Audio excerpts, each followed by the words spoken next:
Sarah Mitchell pressed her ear against the mahogany door of her husband's home office, her heart hammering against her ribs like a trapped bird desperate for escape. The grandfather clock in the hallway chimed 9 times, each note reverberating through the marble foyer of their $8 million estate. Through the heavy oak door, she could hear Richard's voice lower, more intimate than she had heard it in months, maybe years. "Amber, sweetheart, I promise you, by Christmas, it will just be you and me. The divorce papers are already drawn up." The sound of papers rustling came through the door, followed by the soft clink of what Sarah recognized as Richard's favorite crystal whiskey glass against his mahogany desk. Her hand instinctively moved to her still flat stomach, where a 3-week-old secret was growing. The positive pregnancy test crinkled in her sweaty palm, the same test she had planned to surprise Richard with tonight over champagne and candlelight. How naive that plan seemed now. But what about the baby? Richard, like, when are you going to tell her about us? Sarah's breath caught in her throat. Another baby. The words hit her like ice water, flooding her veins with a cold that had nothing to do with the October evening outside their Hampton estate. Amber was pregnant too. While Sarah had been agonizing over the perfect way to share her news, her husband's 26-year-old mistress had already beaten her to it. "Sarah's been nothing but dead weight for 20 years, Richard continued, his voice taking on that cold, corporate tone she had grown to recognize over 2 decades of marriage. It was the voice he used in board meetings when he was about to fire someone, the voice that cut through emotion with surgical precision. "A boring housewife who never contributed a damn thing to our success? She'll get her settlement and disappear quietly. Trust me, I know exactly how to handle her." Each word was a physical blow. 20 years of marriage. 20 years of hosting dinner parties for his clients, of moving across the country for his promotions, of putting her own dreams on hold to support his ambitions. 20 years of making herself smaller, quieter, more agreeable, until she had almost forgotten the woman she used to be, all of it dismissed as worthless, as dead weight. Sarah closed her eyes, remembering the woman she had been when they met, fresh out of Wharton with her MBA, full of plans and ambitions, working 3 jobs to pay for her tiny Manhattan apartment while she built her consulting business. She had been someone then, Sarah Mitchell, not just Mrs. Richard Blackwell. When had she stopped being Sarah and become just an extension of Richard's success story? Like, seriously though, what if she fights it? Amber's voice carried that Valley Girl inflection that Richard had once mocked when they met her at his office Christmas party. Now, apparently, he found it charming enough to build a future around. "She won't. Sarah doesn't have the spine for a real fight. She'll cry. She'll beg. But in the end, she'll take whatever I give her and be grateful for it." Richard's laughter was cold, confident. "Women like Sarah always do. She's been dependent on me for so long. She wouldn't know how to survive on her own." The casual cruelty in his voice was breathtaking. This wasn't the heat of an affair or the passion of new love. This was calculated, planned, executed with the same ruthless efficiency Richard brought to his business deals. Sarah wasn't his wife in this conversation. She was a problem to be solved, an obstacle to be removed.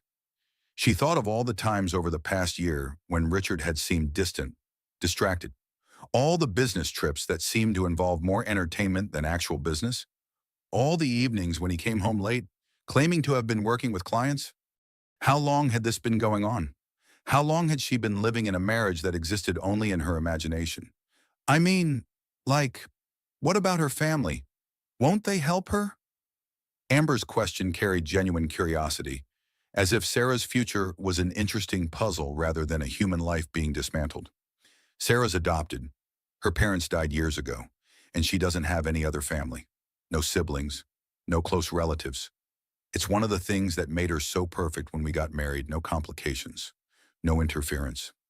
Richard's voice carried the satisfaction of someone who had planned well. Elena Rodriguez is her only real friend, and Elena's smart enough to know which side her bread is buttered on. She won't risk her own career for Sarah. Sarah felt something fundamental shift inside her chest. Elena Rodriguez, her best friend since college, the woman who had been her maid of honor, who had held her hand through her mother's funeral and her father's death. Richard was so confident that even Elena would abandon her when the chips were down. The sound of Richard's chair creaking made her step back from the door. His footsteps approached, and Sarah quickly retreated down the marble hallway, her designer heels clicking a staccato rhythm that sounded like her heart breaking in real time.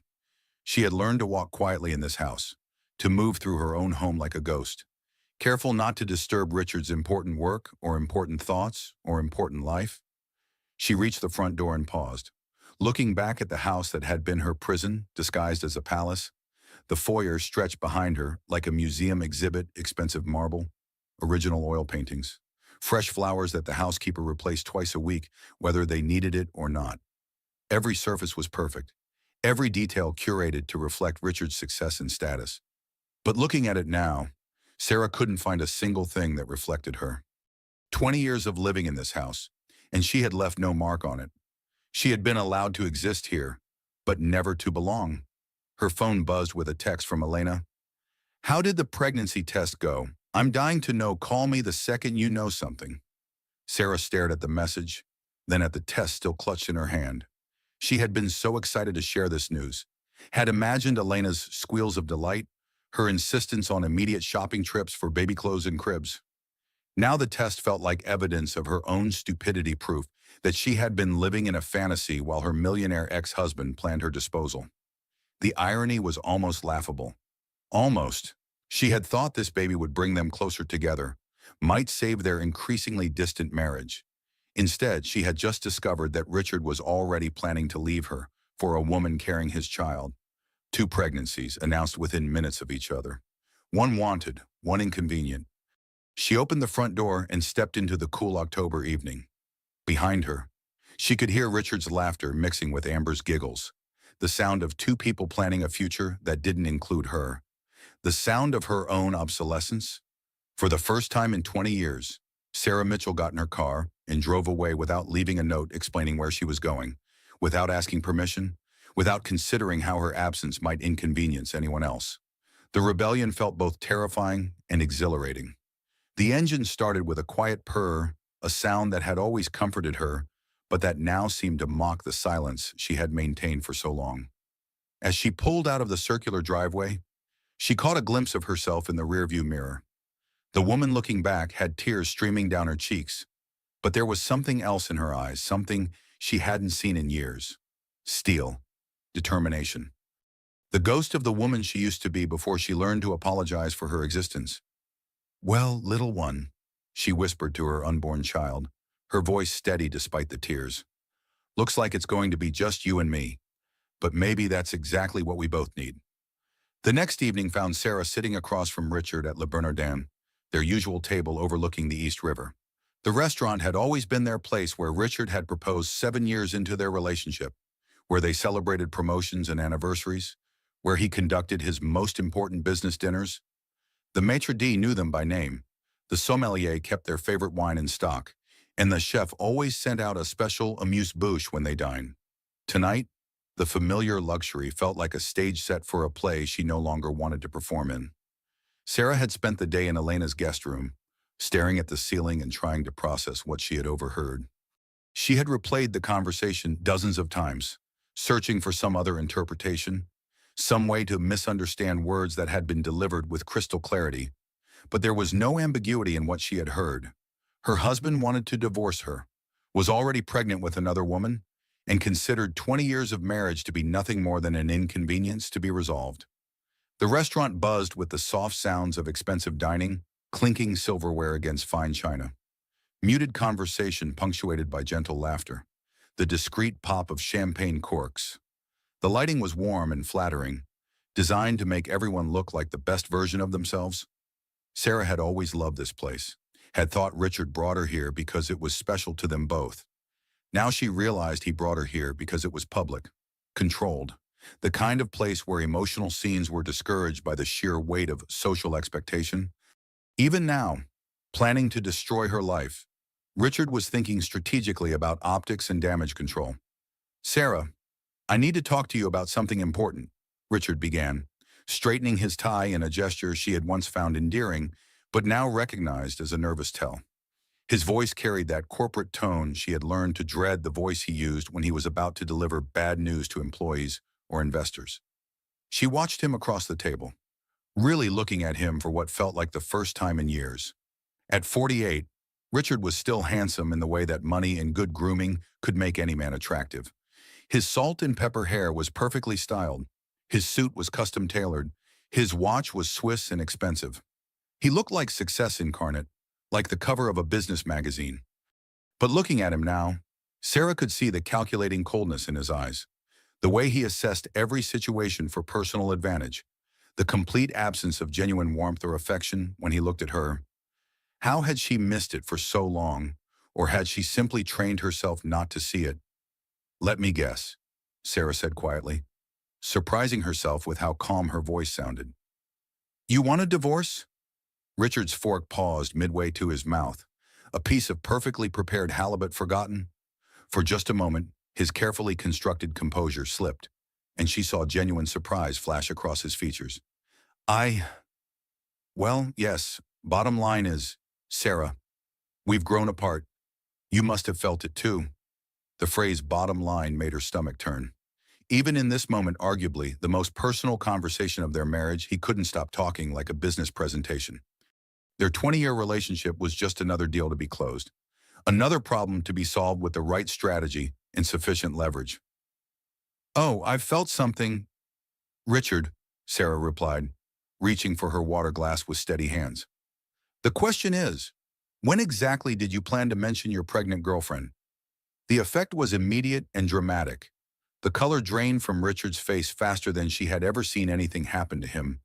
His fork clattered against his plate, and she watched him struggle to process the implications of her knowledge. Around them, the restaurant continued its elegant choreography of fine dining, but their table had become an island of tension in a sea of oblivious diners. "How did you," he started, then stopped, clearly running through possibilities in his mind. How much did she know? How had she found out? What did this mean for his carefully laid plans? 20 years of marriage, and you think I don't know when you're lying. Sarah reached into her purse with deliberate slowness, giving Richard time to fully appreciate what was happening. She placed the positive pregnancy test on the white tablecloth between them, the plastic stick looking stark and undeniable against the fine linen. "Congratulations, Richard, you're going to be a father, just not with who you expected." The irony wasn't lost on her. Here was the baby news she had planned to share with such joy and excitement, now weaponized in a conversation about the end of everything they had built together, or rather, everything she had thought they had built together. Richard stared at the test like it might suddenly disappear if he concentrated hard enough. She could see his mind working, calculating, trying to figure out how to spin this new development to his advantage. Even faced with irrefutable evidence of his wife's pregnancy, his first instinct was strategic rather than emotional. "Sarah, this complicates things," he said finally, his voice carefully modulated to suggest reasonableness rather than panic. "No, Richard, this simplifies everything." Sarah's voice was steady, but inside she felt like she was watching herself from a great distance, observing this conversation as if it were happening to someone else. "For 20 years, I've been trying to figure out why I never felt like I was enough for you, why nothing I did ever seemed to make you happy, why I always felt like I was auditioning for a role in my own marriage." She leaned forward slightly, and Richard automatically leaned back, a small gesture that spoke volumes about the power dynamic that had governed their relationship for 2 decades. "Now I know. I was never supposed to be enough. I was supposed to be small and grateful and temporary." Richard's eyes darted around the restaurant, checking to see if anyone was listening to their conversation. Even now, in this moment of personal crisis, his reputation mattered more than her pain. She wondered if he had ever truly seen her as anything more than a reflection of his own status, a well-dressed, well-behaved accessory to his success. "You're being dramatic," he said, falling back on the dismissive tone he used whenever her emotions became inconvenient. "Yes, I've been seeing Amber, but this doesn't have to be dramatic." Sarah repeated the word like she was tasting something bitter. "I'm being dramatic because I discovered my husband is planning to divorce me for his pregnant mistress. I'm being dramatic because 20 years of marriage means I should just quietly disappear so you can start fresh with your new family." She felt something dangerous rising in her chest. Anger, but not the hot, destructive kind she had always feared. This was cold, calculating fury. The kind that made plans instead of scenes. The kind that waited for the perfect moment to strike. You called me dead weight, Richard, in your own office, to your pregnant girlfriend. Dead weight. She let the words hang in the air between them, watching him flinch at his own cruelty thrown back at him. I need to think about this very carefully. I need to really consider what 20 years of supporting your career, entertaining your clients, and sacrificing my own ambitions is worth in today's market. The phrase today's market was deliberate, a piece of his own corporate language turned against him. She watched recognition dawn in his eyes as he realized that the woman sitting across from him was not the same one who had gotten dressed for dinner that evening. Sarah, be reasonable. I'll make sure you're taken care of. Taken care of. She repeated the phrase with the same bitter precision. Like a pet you're finding a new home for. Like a problem you're outsourcing to someone else. Richard reached across the table, his hand moving toward hers in a gesture that might have been intended as comforting, but struck her as possessive. Sarah pulled her hand back before he could touch her, the movement sharp and definitive. Don't you dare touch me and pretend this is mutual. Don't you dare act like this is something that just happened to us instead of something you planned, calculated, and executed like one of your business deals. Her voice was rising slightly, drawing glances from nearby tables. Richard's jaw tightened. He hated public scenes, hated anything that might damage his carefully cultivated image as a successful, respectable businessman. Keep your voice down, he hissed. Or what, you'll divorce me? Sarah's laugh was sharp enough to cut glass. Oh, wait, you're already planning to do that.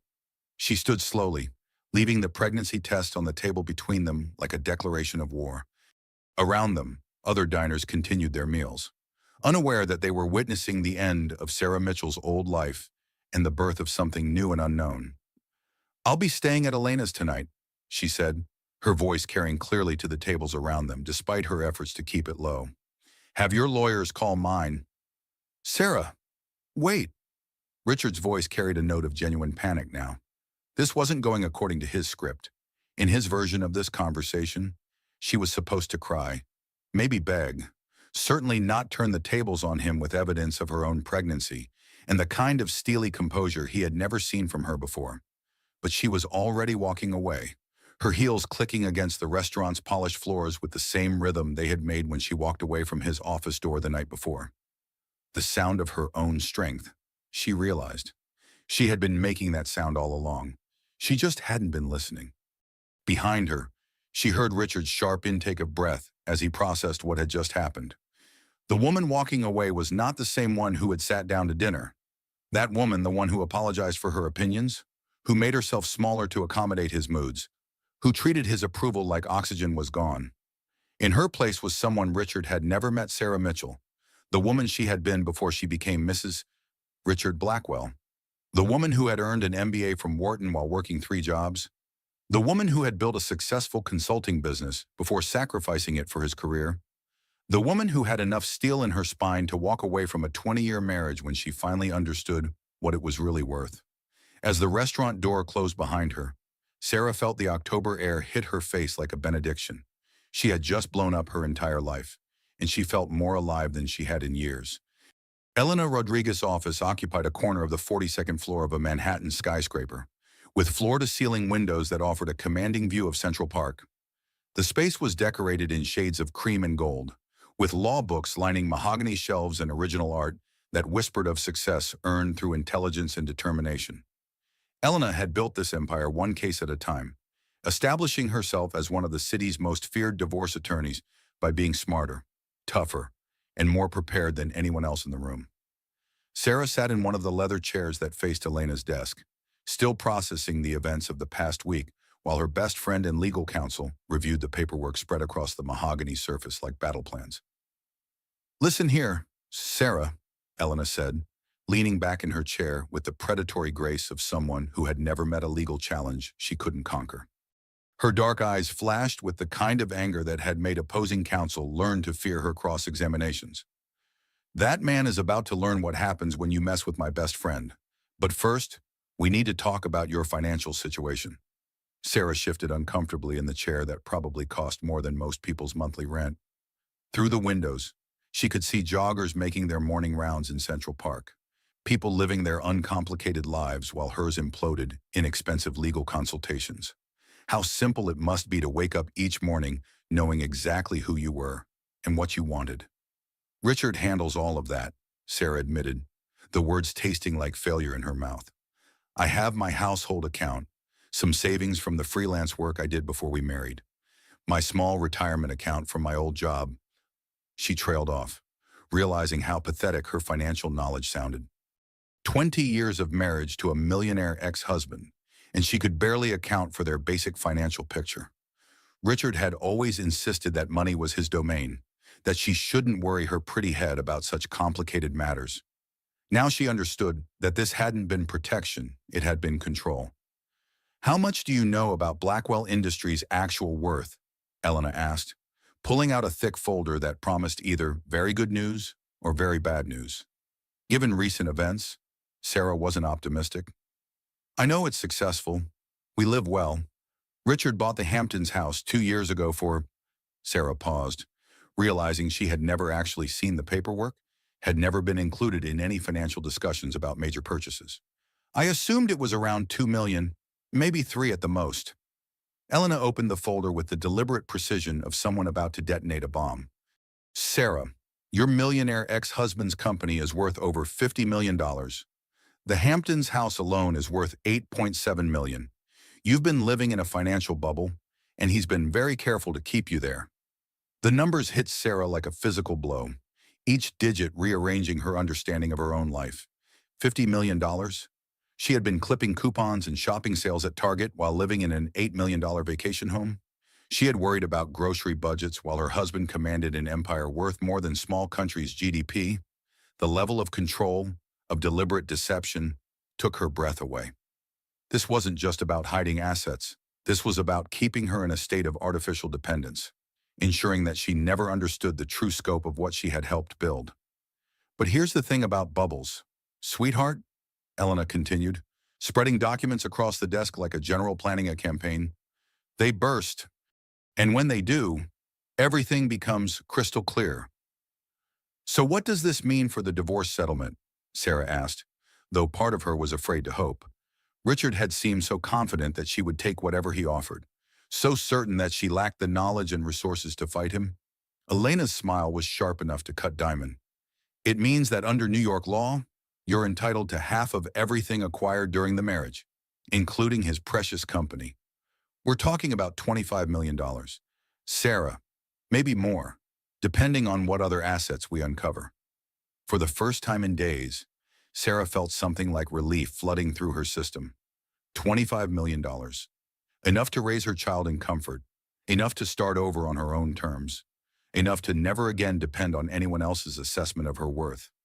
Elena's plan seemed solid, practical, foolproof everything Richard's betrayal had not been. It gets better, Elena continued, clearly enjoying the moment. New York recognizes the concept of enhanced earning capacity. If I can prove that your unpaid labor and support significantly contributed to Richard's success, which shouldn't be hard given your background and the timing of his biggest deals, we could be looking at even more. Sarah felt a smile tugging at the corners of her mouth for the first time since this nightmare began. My background. Sarah, you have an MBA from Wharton. You worked in business consulting before you married Richard. Half his early clients came through your network, and I'm willing to bet that your strategic input shaped more of his decisions than he's ever acknowledged. Elena's voice carried the satisfaction of someone who had just found the perfect weapon. Financial independence for women isn't just about getting a fair settlement. It's about getting recognition for contributions that have been systematically undervalued. Elena's phone buzzed against the glass desktop, its vibration cutting through the moment of triumph. That's my private investigator now, she said, answering with the crisp efficiency that had made her one of Manhattan's most successful attorneys. Thomas, what did you find on Blackwell? Sarah watched Elena's face change as she listened to whatever Thomas Chen was reporting. The confident expression that had filled Sarah with hope began to shift, replaced by something that looked suspiciously like concern. Are you absolutely certain? When did this start? How long has this been going on? Elena's voice carried the sharp edge it got when she sensed a case becoming more complicated than initially anticipated. Elena hung up and looked at Sarah with an expression that made her stomach drop. It was the same look doctors gave when test results came back worse than expected.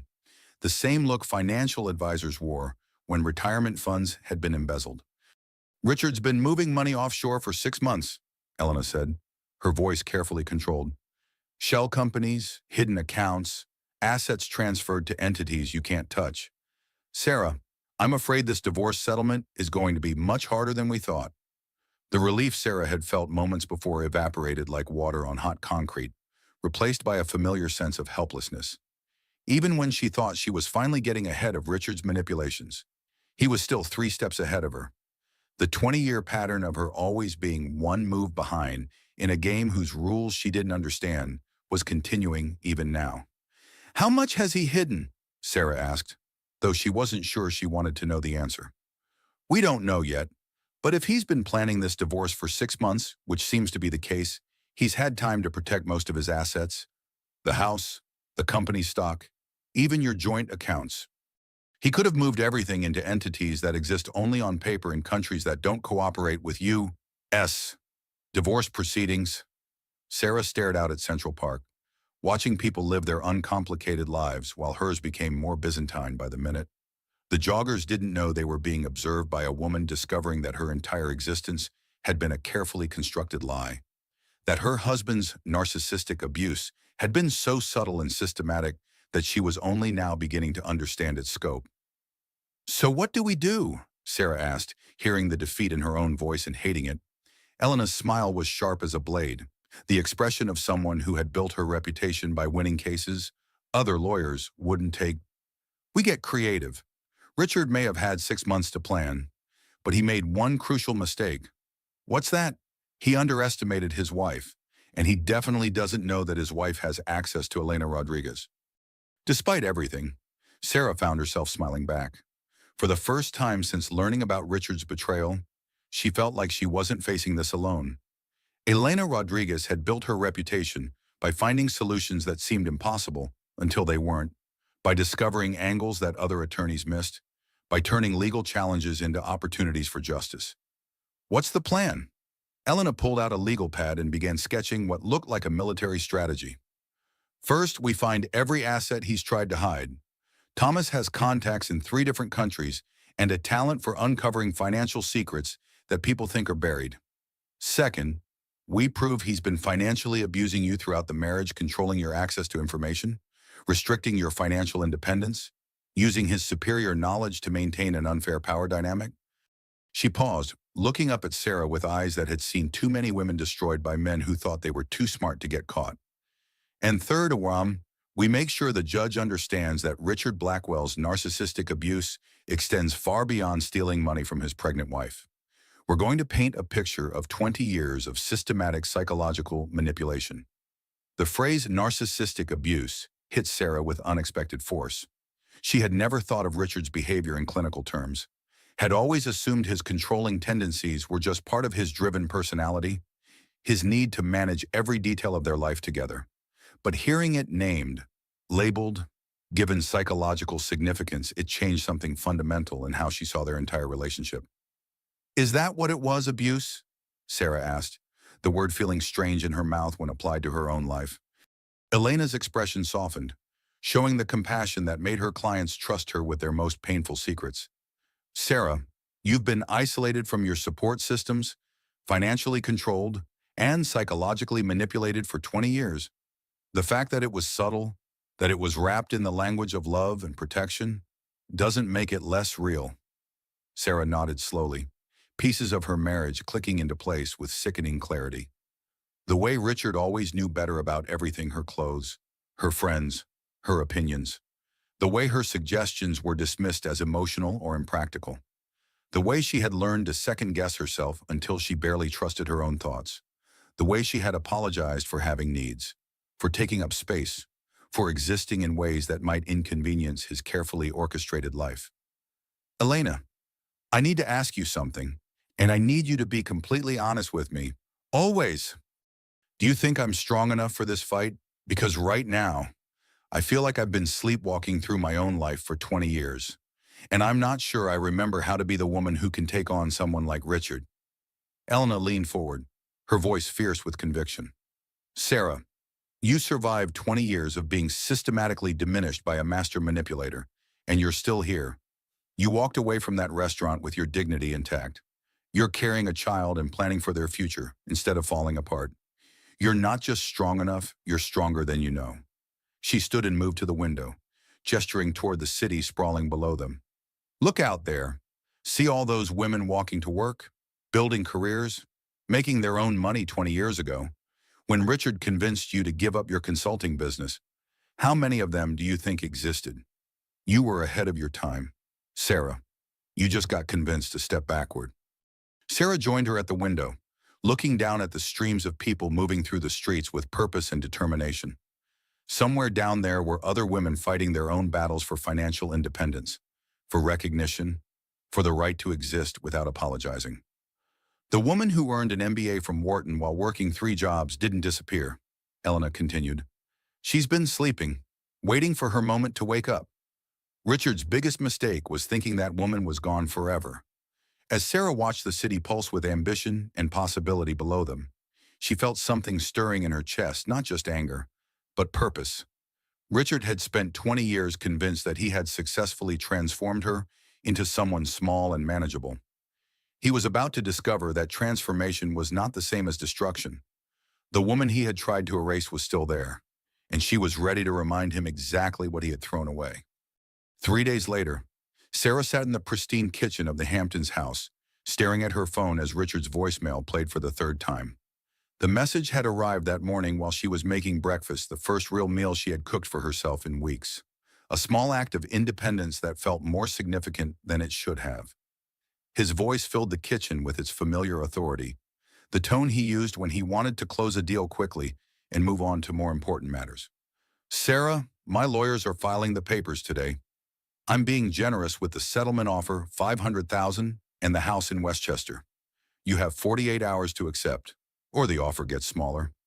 Oh, and Sarah, don't try to claim pregnancy complications for more money. I know you're not keeping it. The casual cruelty of that last line took her breath away. The assumption that she would terminate her pregnancy rather than raise his child alone was breathtaking in its callousness. But more than that, it revealed how little he had ever known her, how completely he had missed the fundamental core of who she was. She placed her hand on her stomach, where their child was growing despite everything, and spoke aloud to the empty kitchen. Well, little one, Daddy doesn't know Mommy very well. Does he? The sound of tires on gravel made her look up from her coffee. Through the kitchen window, she watched a black sedan pull into their circular driveway, followed by Richard's silver Mercedes. 2 men in expensive suits emerged from the sedan lawyers, she assumed, based on their carefully pressed appearance and the way they moved with the confident entitlement of people accustomed to getting their way. Richard emerged from his car with Amber clinging to his arm. At 26, she was everything Sarah had once been: young, optimistic, convinced that love could conquer any obstacle. Her belly was already showing a small bump beneath her designer dress, and Sarah felt a pang of something that might have been sympathy if it weren't mixed with such bitter irony. Sarah remained seated at the kitchen island as they entered through the front door. She could hear their voices echoing through the foyer, Richard's confident baritone mixing with Amber's nervous giggles and the lawyer's professional murmurs. The sound of people conducting business, treating her life like a transaction to be completed efficiently. Sarah, Richard called out, his voice carrying that false concern he used when he wanted something. We need to talk. They found her exactly where she had been when this all started, in the kitchen, hands folded calmly in front of her, looking remarkably composed for a woman whose world had imploded over the course of a week. Amber's eyes immediately went to the granite countertops and custom cabinets, calculating their worth with the practiced eye of someone who had grown up wanting everything and getting little. These are my lawyers, Richard announced, gesturing to the 2 men flanking him like bodyguards. We're here to make this simple for everyone. Simple, Sarah repeated, the word tasting bitter in her mouth. How many times had Richard used that word to dismiss her concerns, to shortcut conversations he didn't want to have, to make complicated emotional realities disappear through the magic of efficient problem-solving, like when you made it simple to cheat on me, or simple when you hid $50 million in assets? One of the lawyers stepped forward with the kind of professional smile that cost $500 an hour. Mrs. Blackwell, we're prepared to be very generous in this unfortunate situation. It's Mrs. Mitchell, Sarah interrupted, her voice carrying steel wrapped in silk.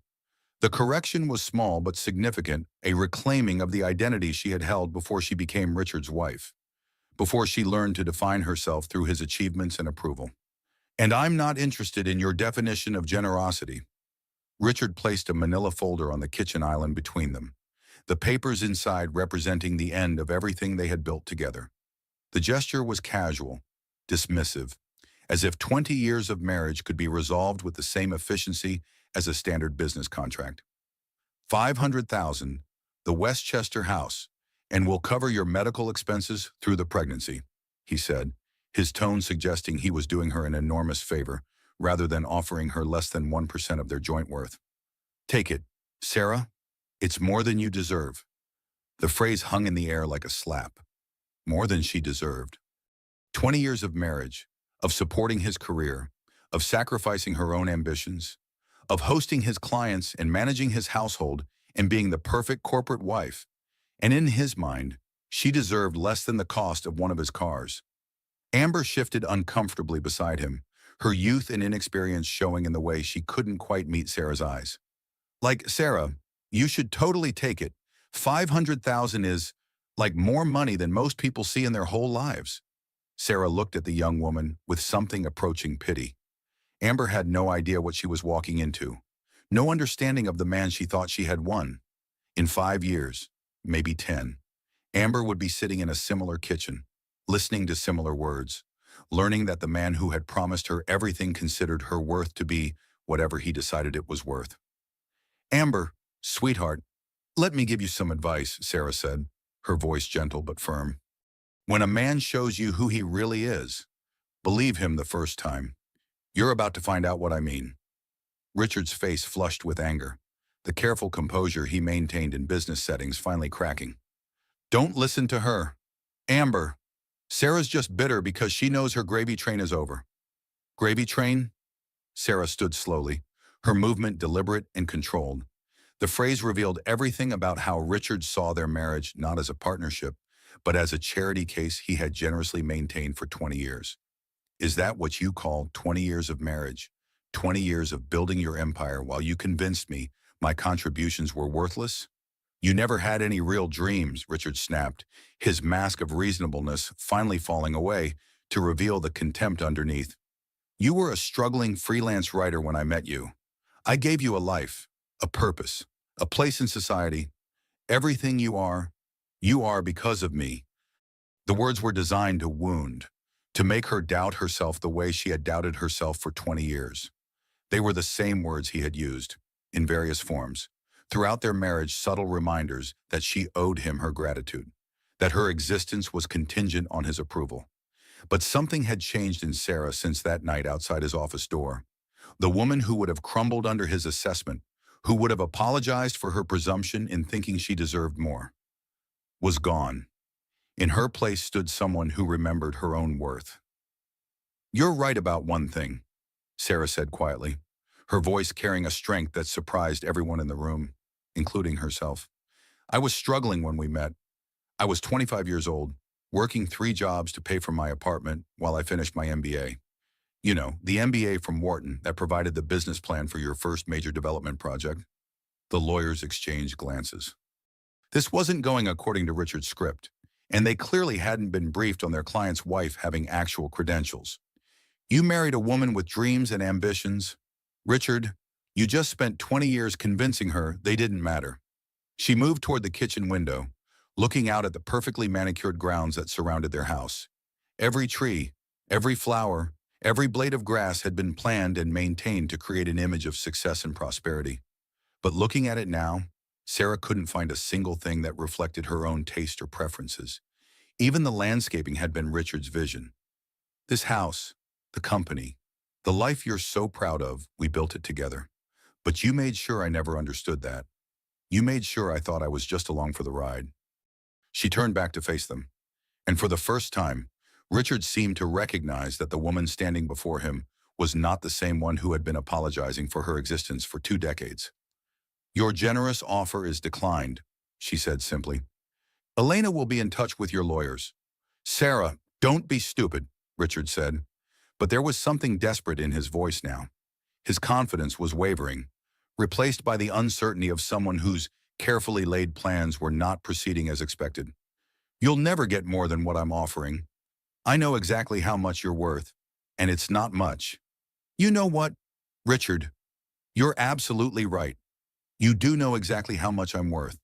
That's why you're so terrified of what happens when I figure it out. The silence in the kitchen was deafening. Even Amber seemed to sense that something significant had just shifted, though she probably couldn't identify exactly what. The balance of power that had governed Sarah and Richard's relationship for 20 years was tilting, and everyone in the room could feel it. Sarah picked up the manila folder and handed it back to Richard with the kind of dignity that couldn't be bought or taught. Tell your lawyers they'll be hearing from mine very soon. And Richard, next time you want to have a conversation about my worth, make sure you're prepared for the answer. As they filed out of the kitchen, Sarah heard Amber whisper to Richard, like, is she always this scary? Richard's response was too quiet to make out, but Sarah could imagine his discomfort. For 20 years, he had been the one with all the power in their relationship, the one who made decisions, controlled information, determined what she was allowed to want or need or expect. Now, for the first time, that balance was shifting in ways he had never planned for. After they left, Sarah sat alone in her kitchen, surrounded by the remnants of the life she had thought she wanted. The house felt different now, not like a home, but like a museum of someone else's dreams, a monument to a marriage that had never really existed except in her imagination. Her phone buzzed with a text from Elena. How did it go with the offer? Sarah looked around the kitchen one more time, at the custom cabinets and granite countertops and professional-grade appliances that had never really been hers, that had always belonged to Richard's vision of what their life should look like. She typed back, they have no idea who they're dealing with. And for the first time in 20 years, that was exactly the truth. Because Sarah Mitchell was discovering that the woman Richard had tried to erase had never really disappeared. She had just been waiting for her moment to resurface, to reclaim the strength and intelligence and ambition that had been systematically suppressed but never destroyed. The battle was just beginning, and Sarah was finally ready to fight. Elena's choice of meeting location, a busy midtown coffee shop that hummed with the energy of ambitious people building their own empires, was deliberate. Among the laptop-wielding entrepreneurs and phone-clutching deal-makers, 3 people discussing a high-stakes divorce would blend into the background noise of New York's relentless pursuit of success. Thomas Chen looked nothing like Sarah's mental image of a private investigator. Instead of the grizzled ex-cop stereotype, he was a slight, impeccably dressed man in his 40s who carried himself with the quiet confidence of someone who specialized in uncovering secrets that powerful people thought were buried forever. His tablet looked like it could run a small country, and his eyes held the sharp intelligence of someone who saw patterns where others saw chaos. What I found is interesting, Thomas said, pulling up files on his tablet with the precision of a surgeon selecting instruments. Richard Blackwell has been very busy for the past 6 months, but so has someone else. Sarah nursed her decaf latte, her first major concession to pregnancy, while Elena spread documents across their small table, like a general planning a siege. The coffee shop around them buzzed with the sounds of people who believed they could change their circumstances through sheer force of will. Sarah had forgotten what that energy felt like until this moment. For the past 6 months, someone has been quietly purchasing shares in Blackwell Industries through a series of shell companies. Thomas continued, his voice barely audible above the espresso machine's hissing and the constant murmur of ambitious conversation. Small amounts, never enough to trigger disclosure requirements, but when you add them up, he paused, clearly enjoying the moment of revelation. 37%, just 3% shy of a controlling interest. Sarah's coffee cup stopped halfway to her lips. Who would do that, and why would they want to control Richard's company? That's where it gets really interesting. Thomas swiped to another screen, revealing a complex web of corporate structures that looked like a family tree designed by someone with a PhD in financial obfuscation. The money is coming from Sterling Holdings, which is owned by Sterling Real Estate Development, which is owned by Margaret Sterling. Elena's eyebrows shot up in recognition, but the name meant nothing to Sarah. She felt like she was watching a movie where everyone else understood the plot, while she was still trying to figure out who the main characters were. Never heard of her, Sarah admitted. Most people haven't, Thomas replied, pulling up what appeared to be a dossier thick enough to choke a horse. Margaret Sterling is old New York money. Very old. Her family has been in real estate since the 1800s, back when Manhattan was still farmland, and having vision meant buying swampland that would eventually become the Upper East Side. He scrolled through photographs and documents that painted a picture of generational wealth and power. She's worth approximately $200 million, owns properties in 6 countries, and sits on the boards of museums, hospitals, and foundations that most people can only dream of supporting. She's also intensely private, which makes her interest in your husband's company very curious. The implications swirled in Sarah's mind like cream in coffee, creating patterns she couldn't quite decipher. Why would a real estate mogul she had never heard of be buying shares in Richard's company during the exact same period he was planning to divorce her? What possible connection could there be between a woman worth $200 million and a housewife whose husband was trying to discard her? Thomas's phone buzzed against the table. He glanced at it and smiled with the satisfaction of someone whose carefully laid plans were coming together exactly as expected. And she wants to meet with you, Sarah. Today. Elena's coffee cup hit the saucer with a sharp clink that echoed through their suddenly silent bubble of conversation. Why would a woman worth $200 million want to meet with a housewife going through a divorce? Sarah felt something shift in her chest, a recognition she couldn't name, but that felt as fundamental as breathing. It was the same sensation she had experienced the night she walked away from Richard's office, the feeling of stepping into a truth that had been waiting for her all along. Maybe, Sarah said slowly, the words coming from somewhere deeper than conscious thought. Because I'm not just a housewife going through a divorce. The words surprised her as much as they surprised Elena. Where had that certainty come from? But even as she questioned it, she knew it was true. The woman she had been for 20 years, small, apologetic, dependent on Richard's approval for her sense of worth, was dissolving like sugar in water, replaced by someone she was only beginning to recognize. There's something else, Thomas said as they gathered their things, his voice carrying the weight of information that would change everything. I did some digging into your background, Sarah. Your adoption records were sealed, but money talks, and Margaret Sterling has enough of it to make records unsealed when she wants answers. Sarah's hands stilled on her purse, her entire body going quiet in the way that happens when the world shifts fundamentally beneath your feet. She had never thought much about her adoption, had been grateful to the Mitchells for giving her a loving home, and had never felt the need to search for her biological parents. Her adoptive parents had been wonderful, supportive, everything parents should be. The idea that there was more to her story had never occurred to her. What are you saying? She asked, though part of her already knew. I'm saying Margaret Sterling specifically requested all information about any children she might have given up for adoption 45 years ago. She hired 3 different investigative firms, spent a considerable amount of money, and was very specific about the time frame. Thomas paused, clearly understanding the magnitude of what he was about to reveal. Your name was the only one that came back. The coffee shop noise faded to a dull roar as Sarah processed this information. Her biological mother, a woman worth $200 million, had been looking for her, had found her, had been quietly buying shares in her husband's company during the exact same period he was planning to abandon her.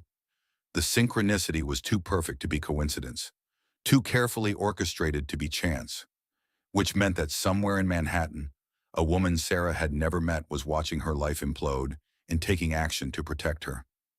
That's impossible, Sarah whispered. But even as she said it, she felt the truth of it settling into her bones like a genetic memory finally awakening.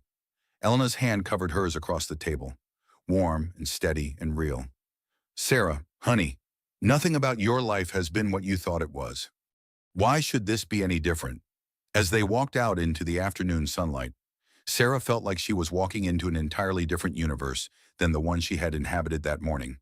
The woman who had sat down for coffee was the betrayed wife of a wealthy executive, struggling to understand her worth in the aftermath of 20 years of systematic diminishment.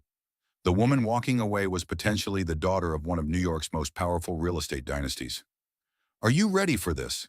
Elena asked as they waited for a taxi to take them to what might be the most important meeting of Sarah's life. Sarah thought about the question seriously. Was she ready to meet the woman who had given birth to her 45 years ago? Was she ready to discover that her biological mother was wealthier and more powerful than her husband? Was she ready for her midlife transformation to include becoming an heiress to a fortune she had never known existed? I don't think anyone's ever ready for their entire life to change in a single day, Sarah said, watching the taxi approach through Manhattan traffic. But I'm beginning to think that maybe my entire life was supposed to change. Maybe I've been living someone else's story for so long that I forgot what my own was supposed to look like. A taxi pulled up to the curb, and as they got in, Sarah caught her reflection in the window. The woman looking back was no longer the same person who had pressed her ear to Richard's office door a week ago. That woman had been afraid of her own shadow, convinced that her worth was determined by someone else's opinion of her, terrified of taking up space in a world that seemed designed to make her disappear. This woman looked like she was ready to claim her birthright, whatever that might turn out to be. As the taxi pulled into traffic, Sarah realized that this feeling, this sense of stepping into her own power, was something she had been missing her entire adult life. Richard had convinced her that financial independence was beyond her reach, that she needed his protection and support to survive in a world too complicated for her to navigate alone. But what if he had been wrong? What if the woman sitting in this taxi was capable of things she had never imagined? What if Margaret Sterling had been waiting 45 years to help her daughter discover exactly what she was worth? The taxi merged into the flow of Manhattan traffic, carrying Sarah toward a meeting that would either destroy the last remnants of her old life or give birth to something entirely new. For the first time since learning about Richard's betrayal, she found herself hoping for destruction. Some things needed to be torn down completely before they could be rebuilt into something better. And Sarah Mitchell was finally ready to let the wrecking ball swing. The Sterling Holdings building rose from the Manhattan street like a monument to generational power, its pre-war facade speaking of money that had been accumulating interest since before the American Revolution. As Sarah stepped from the taxi, she felt underdressed in her simple black dress despite the fact that it had cost more than most people's monthly rent. Everything about this building whispered of a world she had never imagined belonging to a world where decisions shaped cities rather than just families. The lobby was a study in understated magnificence, marble floors that reflected century-old chandeliers, oil paintings that belonged in museums, and the kind of hushed reverence that comes from being in the presence of serious money. Sarah felt Elena's steadying hand on her elbow as they approached the reception desk, where a woman with perfect posture and pearls that probably cost more than Sarah's car greeted them with the kind of professional warmth that money could buy. "Mrs. Mitchell, Mrs. Sterling is expecting you. Please take the private elevator to the 32nd floor." The elevator music was classical, something Sarah recognized but couldn't name, the kind of refined background noise that whispered of old money and older power. When the doors opened, Sarah stepped into a world that felt like it had been designed by someone who understood that true luxury was never loud, never obvious, always confident in its own worth. Margaret Sterling's office occupied the entire top floor of the building, with floor-to-ceiling windows that turned Manhattan into a living painting spread out below. The space was decorated with antiques that had probably witnessed the signing of important documents throughout several centuries of American history, and artwork that suggested someone with both impeccable taste and unlimited resources. Margaret Sterling stood with her back to them when they entered, gazing out at Central Park through windows that offered a commanding view of the green space that served as Manhattan's breathing room. She was tall, elegant, with silver hair pulled back in a chignon that spoke of someone who had never doubted her right to command attention. When she turned, Sarah felt something shift in her chest, a recognition that went deeper than sight, deeper than memory. The woman facing her had eyes the exact shade of green as Sarah's own, and when she smiled, Sarah saw her own features reflected in an older face. The same determined jawline that Richard had once said made her look stubborn. The same way of tilting her head when considering something important. The same habit of standing with one hand resting lightly on her hip when she was thinking. "My dear," Margaret said, her voice carrying decades of refinement and the kind of authority that came from never having to raise it to be heard. "You have your father's nose, but everything else is pure sterling." Sarah felt Elena's hand tighten on her elbow. steadying her as the implications of this moment settled over her like a silk shawl, beautiful, valuable, and completely unexpected. This wasn't just a business meeting or a coincidental encounter. This was a reunion 45 years in the making. Mrs. Sterling, I think there might be some mistake, Sarah began, her voice sounding foreign to her own ears. No mistake, Sarah. I've been looking for you for 45 years. Margaret moved to an antique desk that looked like it had been used to sign documents that shaped the course of American history. She picked up a silver-frame photograph with hands that shook almost imperceptibly, the only sign that this composed, powerful woman was as affected by this meeting as Sarah was. This was taken 3 days before I gave birth to you. I was 17, unmarried, and my parents were convinced it would ruin the family name. Sarah took the photograph with trembling fingers. The young woman in the picture was unmistakably her the same face, the same expression of determined optimism, even the same way of standing with one hip slightly cocked. It was like looking at herself through a window in time, seeing the woman she might have been if circumstances had been different. I've watched your life from a distance, Margaret continued, settling into a chair that had probably been crafted by someone whose name was in history books. Your adoption by the Mitchells, your education, your marriage to Richard Blackwell. I've been waiting for the right moment to make contact. Elena found her voice first, her lawyer instincts cutting through the emotional weight of the moment. And the right moment is now. Margaret's expression hardened in a way that made Sarah understand where she had inherited her own capacity for steel wrapped in silk. When this woman made decisions, they stayed made. When she chose her battles, she won them. The right moment is when my daughter needs me most. One must understand, I don't approve of men who discard pregnant wives for younger models. It shows a fundamental lack of character that I find personally offensive. The phrase women supporting women echoed in Sarah's mind as she looked between Elena and Margaret, two powerful women who had entered her life precisely when she needed them most. Was this what it felt like to have a support system that didn't require her to apologize for existing? I don't understand, Sarah said, sinking into a chair that was probably worth more than her car. Why now? Why didn't you contact me before I've lived my entire life thinking I was alone in the world except for the Mitchells? Margaret's expression softened. And for a moment, Sarah could see the 17-year-old girl who had given up her baby rather than face her family's disappointment. The vulnerability was brief but profound, a glimpse of the pain that had driven a lifetime of searching. Because before now, you didn't need me. You had built a life, made choices. Despite giving you up, I respected the woman you had become enough to believe you deserved to live your life without interference from someone who had given up the right to guide it. Her voice grew stronger, more certain. But Richard Blackwell has made this personal. The intercom on Margaret's desk buzzed softly. Mrs. Sterling, Mr. Blackwell is here for his 3 o'clock appointment. Sarah's blood turned to ice water in her veins. Your meeting with Richard. Margaret's smile was everything Sarah had never learned to be confident, powerful, completely comfortable with her own authority. It was the smile of someone who had never apologized for taking up space, who had never doubted her right to exist exactly as she was. Perfect timing. Send him in. Elena grabbed Sarah's arm, her voice tight with concern. What's happening? What kind of meeting is this? Justice, my dear. Something that's been 45 years in the making. The sound of footsteps approaching made Sarah's heart hammer against her ribs. She had spent 20 years being afraid of Richard's disapproval, walking on eggshells to avoid his anger, shrinking herself to accommodate his moods. But sitting in this office, flanked by two women who had built empires through sheer force of will, she felt something she had never experienced before. She felt protected, not by a man who required her gratitude and submission in return, but by women who expected nothing from her except the courage to claim what was rightfully hers. Are you ready for this? Margaret asked, and Sarah realized the question wasn't about the meeting with Richard. It was about everything about accepting her birthright, about stepping into the woman she was supposed to be, about finishing her midlife transformation from victim to victor. I've been ready for 45 years, Sarah said, and she was surprised to discover that it was true. I just didn't know what I was getting ready for.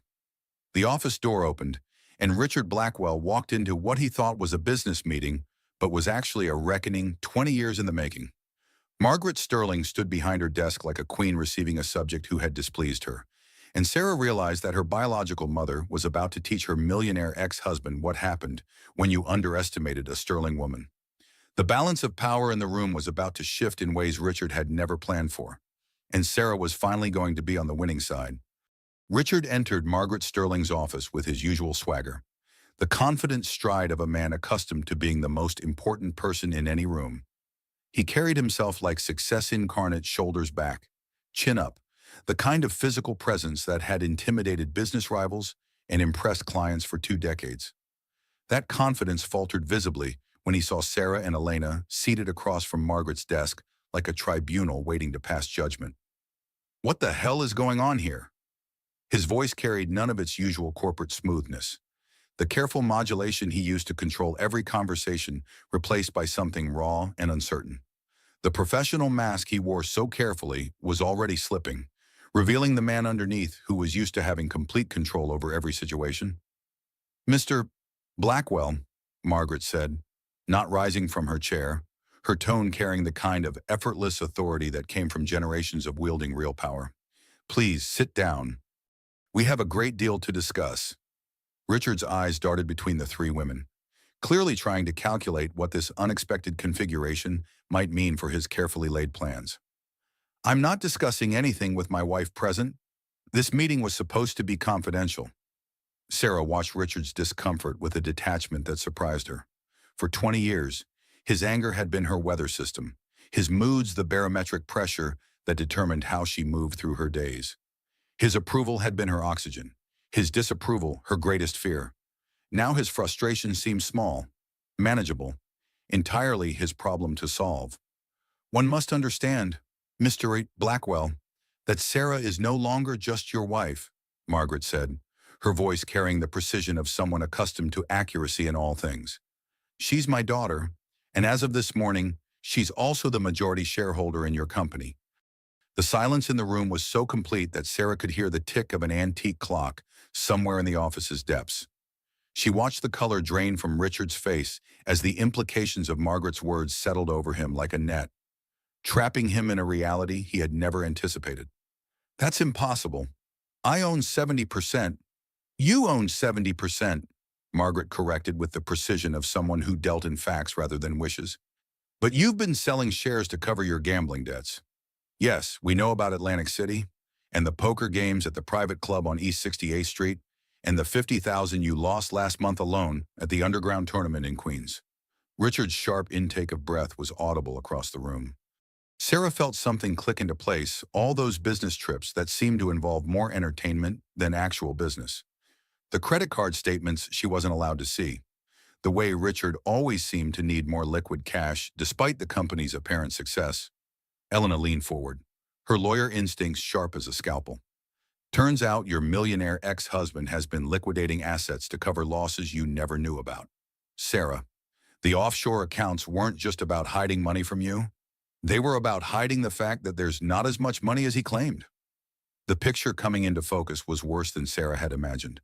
Not only had Richard been planning to leave her, he had been systematically destroying their financial security to fund a gambling addiction she had never suspected. The man who had lectured her about household budgets and questioned her grocery expenses had been throwing away tens of thousands of dollars on games of chance. "How much?" Sarah asked, though she wasn't sure she wanted to know the answer. "We're still calculating the full extent," Margaret said, pulling out a folder thick with financial documents. "But it appears Mr. Blackwell has been living quite beyond his means for some time. The company is leveraged to the hilt. The properties are mortgaged multiple times over, and his personal debts exceed $2 million. The intercom crackled to life, and through the static, they could hear Amber's voice from the waiting room. She was on her phone, unaware that her conversation was being broadcast to the office where her future was being decided. "I know, Mom, but he promised me he was worth millions." "What do you mean the house is mortgaged? He said he owned it outright."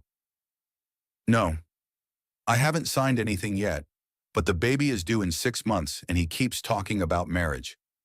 Margaret reached over and turned off the intercom with a deliberate click. "It seems your girlfriend is having second thoughts about your financial prospects, Mr. Blackwell." Sarah felt something she hadn't expected: genuine pity for Amber. The younger woman had walked into the same trap Sarah had escaped, believing Richard's carefully constructed fiction about their life together. The difference was that Amber had the benefit of Sarah's experience as a warning, even if she didn't know it yet. Richard slumped in his chair, the carefully maintained facade of success crumbling in real time.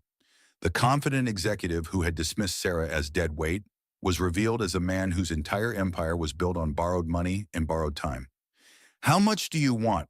he asked, his voice carrying the defeated tone of someone who had just realized the game was over. "I don't want anything from you," Sarah said, finding her voice and her strength simultaneously. The words came from someplace deeper than anger, from a well of self-respect she had thought Richard had permanently poisoned. "But I want everything that's mine. Every share, every asset, every dollar you tried to hide." "Sarah, be reasonable. I built that company with my support, my connections, my 20 years of entertaining your clients and covering for your mistakes." Sarah interrupted, feeling power settle around her shoulders like a mantle she had always been meant to wear. "But that's not even the point anymore. Richard, the point is that you threw away a family for a woman who's already planning her exit strategy." Elena's phone buzzed against the glass table. She glanced at it and smiled with the satisfaction of someone who had just received confirmation of everything she suspected. "That's my accountant. The final numbers are in." She looked up at Richard with the expression of someone about to deliver a terminal diagnosis. "After debts, gambling losses, and hidden liabilities, Blackwell Industries is worth about $12 million, not 50. And that's before we factor in the lawsuits from investors who are about to discover their money has been mismanaged." The number hung in the air like a death sentence. Sarah felt a strange mix of vindication and sadness. Vindication that her instincts about Richard's dishonesty had been correct. Sadness that 20 years of her life had been built on such an elaborate foundation of lies. 12 million, Sarah repeated, letting the reality sink in. "And how much of that is legally mine?" Margaret's smile was sharp as winter sunlight. "All of it, my dear. You see, the original capital for Blackwell Industries came from your inheritance from the Mitchell Family Trust. Money that was legally yours before you married Richard." Richard's face went gray. "That's not—" "The company has grown far beyond. The company has grown using my daughter's money as collateral, her social connections as networking opportunities, and her unpaid labor as a foundation," Margaret said, her voice carrying the finality of a judge delivering a verdict. "In legal terms, Mr. Blackwell, you've been running a very expensive hobby with someone else's money." Elena pulled out a thick folder, the kind that contained legal documents capable of changing lives. "Richard, you have two choices. You can fight this and lose everything in a very public trial that will destroy what's left of your reputation and probably result in criminal charges for financial fraud. Or you can accept the settlement we're offering." "What settlement?" "You get to keep your pension and whatever personal assets you can prove you own before the marriage. Everything else goes to Sarah. Consider it a very generous severance package for 20 years of narcissistic abuse." Sarah watched Richard's world collapse in real time, but instead of satisfaction, she felt something unexpected: relief. Not relief that he was suffering, but relief that the truth was finally out in the open. For 20 years, she had been fighting shadows, trying to solve problems she couldn't name, failing at a game whose rules she didn't understand. Now she understood. Richard had never seen her as a partner. He had seen her as a resource to be managed, a problem to be solved, an obstacle to be overcome.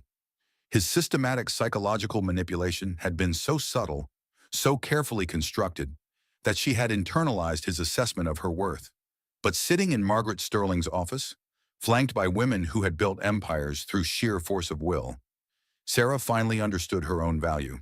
She wasn't just the woman Richard was trying to discard, she was Margaret Sterling's daughter, heir to a fortune and a legacy of female strength that went back generations. "I'll need time to think about this," Richard said, but his voice carried the hollow ring of someone who knew he was already defeated. "You have until 5 o'clock tomorrow," Margaret said, checking an antique watch that probably cost more than most people's cars. "After that, the offer becomes significantly less generous, and we start exploring criminal prosecution for fraud."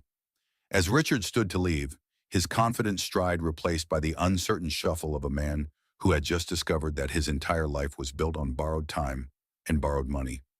Sarah felt something she hadn't experienced in 20 years. She felt free, free from the constant anxiety of trying to please someone who would never be pleased, free from the exhausting work of making herself smaller to accommodate someone else's ego, free from the prison of a marriage that had been slowly killing her spirit one dismissive comment at a time. "There's one more thing," Margaret said as Richard reached the door. "The Sterling family has decided to make a significant donation to organizations that support women leaving abusive relationships. We'll be announcing the Margaret and Sarah Sterling Foundation for Women's Financial Independence next week." Richard stopped, his hand on the door handle, understanding that this wasn't just about his company or his money. This was about his reputation, his standing in the business community, his future ability to rebuild what he had lost. "You can't prove abuse," he said, but there was no conviction in his voice. Margaret's smile was gentle, almost pitying. "Richard, dear, we don't have to prove it. We just have to tell the truth about what happened. The court of public opinion is remarkably efficient at drawing its own conclusions." The door closed behind him with a soft click, and Sarah felt the last 20 years of her life officially end. The woman who had walked into this office was Richard Blackwell's wife, defined by his success and dependent on his approval.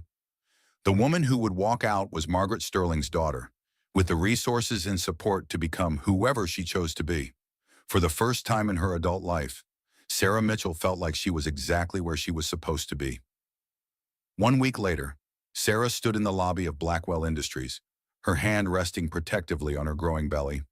At 20 weeks, the pregnancy was showing clearly beneath her navy blue dress, a dress that cost more than she used to spend on clothes in 6 months, purchased with her own money from her own account. The simple act of buying something expensive without asking permission had felt revolutionary. The building buzzed with the nervous energy of a company in crisis.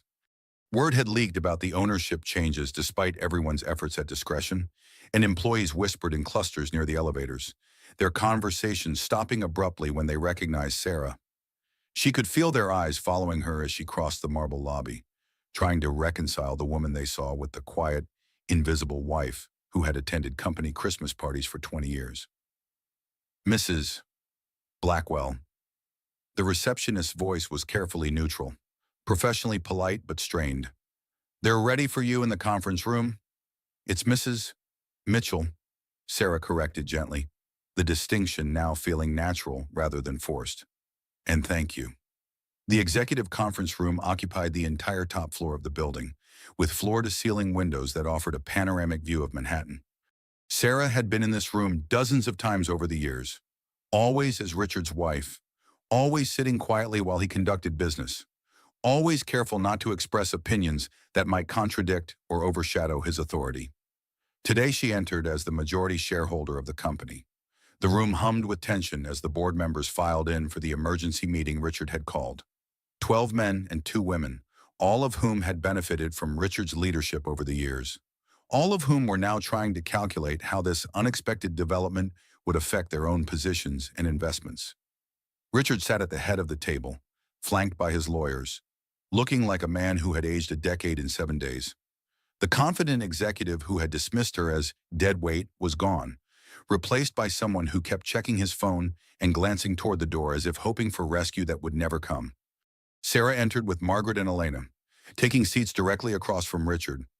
The symbolism wasn't lost on anyone in the room. The 3 women faced the board like a force of nature that had finally arrived to restore balance to an ecosystem that had been off-kilter for too long. Amber was notably absent. Elena had informed them that morning that the younger woman had returned to her parents' house in Ohio, apparently deciding that the complications of Richard's life outweighed the benefits of his promised lifestyle. Sarah felt a pang of sympathy for her. Amber had genuinely believed she was entering a fairy tale, only to discover she was actually the latest chapter in a cautionary tale. "Ladies and gentlemen," Richard began, his voice hoarse from what Sarah imagined had been a week of difficult conversations with lawyers, accountants, and creditors. "Thank you for coming on such short notice. As you know, there have been some developments regarding company ownership. The euphemism would have been funny if it hadn't represented the systematic destruction of everything they had built together. But then again, Sarah was beginning to understand that they had never really built anything together. She had built his empire while he took credit for her work and convinced her she was lucky to be included. "Let me be clear," Richard continued, trying to summon his old authority, but managing only to sound defensive. "My wife has somehow acquired a majority stake in this company through questionable means." "Point of order," Elena interrupted, her voice cutting through Richard's attempt to control the narrative like a knife through silk. "Mrs. Mitchell acquired her shares through legal purchase from existing shareholders who were concerned about the company's management and hidden debts. There's nothing questionable about investors protecting their interests." Margaret stood slowly, commanding the room's attention with the effortless authority of someone born to power. Every person at the table turned toward her with the instinctive deference that people showed to real money, real influence, real consequences. "Perhaps it would be helpful if I explain the situation to everyone present," Margaret said, her voice carrying across the room with the clarity of someone who had never doubted her right to speak.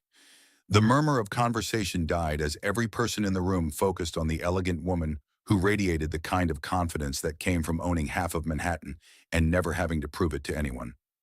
"My name is Margaret Sterling, and I am Sarah Mitchell's biological mother. For the past 6 months, I have been investigating Mr. Blackwell's business practices on behalf of my daughter, who I recently learned was facing financial abuse in her marriage." The phrase financial abuse hung in the air like an indictment. Sarah watched the faces around the table as board members began to understand that they were witnessing not just a corporate takeover, but a reckoning that had been building for 20 years. "Furthermore," Margaret continued, pulling out a folder thick with documentation, "our investigation has revealed that Mr. Blackwell has been systematically hiding assets, misrepresenting the company's financial position, and using corporate funds to cover personal gambling debts." The temperature in the room seemed to drop 10 degrees. Board members exchanged glances that spoke volumes about their sudden reassessment of Richard's character and judgment. Sarah could see them calculating how much money had they entrusted to someone who gambled with other people's investments. Richard's control finally snapped. "This is ridiculous." He slammed his hand on the mahogany table, the sound echoing through the room like a gunshot. "Sarah is a nobody, a housewife who never worked a day in her life. She doesn't know anything about running a company." The outburst revealed everything about Richard's true nature that he had hidden behind 20 years of careful corporate diplomacy. The mask was off, and everyone in the room could see the man underneath, someone who viewed his wife not as a partner, but as an object. Someone who measured worth solely in terms of financial contribution. Someone whose narcissistic abuse extended far beyond his marriage into his professional relationships. The room fell silent. Several board members shifted uncomfortably in their leather chairs, recognizing that they were witnessing something that would either end Richard's career or destroy his remaining credibility. Probably both. Margaret's voice cut through the tension like a blade, precise and deadly. "Mr. Blackwell, you seem to have forgotten that Sarah has an MBA from Wharton, which she earned while supporting you through law school. You've also forgotten that the Mitchell Family Trust, which Sarah inherited, provided the initial capital for Blackwell Industries 20 years ago." She placed a stack of documents on the table with the deliberate precision of someone laying out evidence in a trial. "Furthermore, the intellectual property for your most successful development projects came from Sarah's thesis work on sustainable urban planning, work for which she'd never received credit or compensation." Sarah watched Richard's face cycle through disbelief, anger, and finally, defeated recognition. Around the table, board members were processing this information with a sharp calculation of people who understood that they had been investing in a company built on someone else's foundations. "But most importantly," Margaret continued, her voice growing stronger with each word, "you seem to have forgotten that the woman you just dismissed as worthless is sitting across from you as the majority owner of your company. I'd suggest you adjust your tone accordingly." "You want the company," Richard said bitterly, his voice carrying the petulant tone of a child whose toys were being taken away. "Take it. It's drowning in debt anyway." "Actually," Margaret said with a slight smile that reminded Sarah of a cat who had just cornered a mouse, "we don't want the company. We want justice." Elena pulled out a final folder. this one thick with documents that represented months of investigation and legal preparation. The board has three options.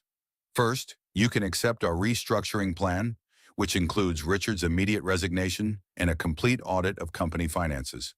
Second, you can fight this and watch the company collapse under the weight of Richard's debts and the publicity from a very messy trial. She paused, letting the silence build suspense while every person in the room calculated their personal exposure to Richard's poor decisions. Or third, you can accept our offer to purchase the company outright. Margaret Sterling has agreed to buy out all shareholders at fair market value and absorb the existing debts. The silence in the room was profound. Sarah realized that Margaret hadn't just been protecting her daughter's interests, she had been orchestrating a complete takeover of Richard's company while giving everyone involved a graceful exit strategy. "What happens to Richard in this scenario?" asked Janet Morrison, the only female board member besides Sarah, her voice carrying the sharp edge of someone who had never liked Richard's management style. Margaret's smile was razor-sharp, but not without mercy. "Mr. Blackwell will receive exactly what he gave my daughter, enough to start over, with the understanding that his previous behavior will be closely monitored by people with very long memories and very deep pockets." Sarah watched Richard process the implications. He would lose everything he had built, but unlike the settlement he had offered her, he would be left with enough to survive. It was more generous than he deserved, and they all knew it. "I need time to consider," Richard began. "No," Sarah said, her voice carrying an authority she had never heard from herself before. The word came from somewhere deep in her chest, from a place that had been silent for 20 years, but was now ready to speak. "You've had 20 years to consider how you treat people. Time's up." The silence that followed was electric. Every person in the room understood that something fundamental had just shifted, that the quiet woman who had sat in the corner at company events had just claimed her rightful place at the center of the conversation. The vote was unanimous. Richard Blackwell's empire, built on his wife's money and sustained by her unpaid labor, officially became the property of Margaret Sterling and her daughter. As the board members filed out, shaking hands and making their diplomatic exits, each one stopped to introduce themselves to Sarah as if meeting her for the first time. In many ways, the woman they had known as Richard's wife had been a performance, a role she had played so convincingly that she had almost convinced herself it was real. This woman, Margaret Sterling's daughter, the majority shareholder of a multi-million-dollar company, someone who spoke with quiet authority and commanded respect through competence rather than fear, was who she had always been underneath the layers of conditioning and control. Richard remained seated as the room emptied, staring at the table where he had once commanded absolute authority. When he finally looked up at Sarah, she saw something in his eyes she had never seen before: recognition. For the first time in their 20-year marriage, Richard Blackwell was seeing his wife clearly. "I underestimated you," he said quietly. "No," Sarah replied, standing slowly and gathering her things with the deliberate grace of someone who had just reclaimed her own life. "You saw exactly who I was. You just thought you could make me forget." As she walked toward the door, Richard called after her, "Sarah, what happens now?" She paused at the threshold, looking back at the man who had shaped 20 years of her life, who had convinced her she was small and grateful and temporary.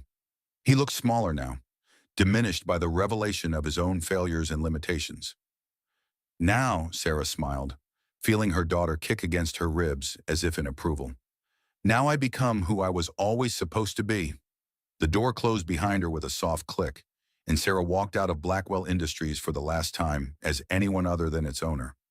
2 months later, Sarah stood on the terrace of Margaret's Central Park West penthouse, her hand resting on her now prominent belly as Manhattan glittered like a circuit board of dreams and ambitions spread out 40 floors below. The dissolution of Blackwell Industries had been swift and decisive, but the real transformation had been quieter. More personal, the gradual rebuilding of a woman who had forgotten she was allowed to take up space in the world. The November air was crisp but not quite cold, carrying the scent of autumn leaves from Central Park and the eternal energy of a city that never stopped believing in the possibility of reinvention. Sarah wore a cashmere coat that had cost more than she used to spend on clothes in a year, purchased without asking anyone's permission or considering anyone else's opinion about whether she deserved such luxury. "Penny, for your thoughts."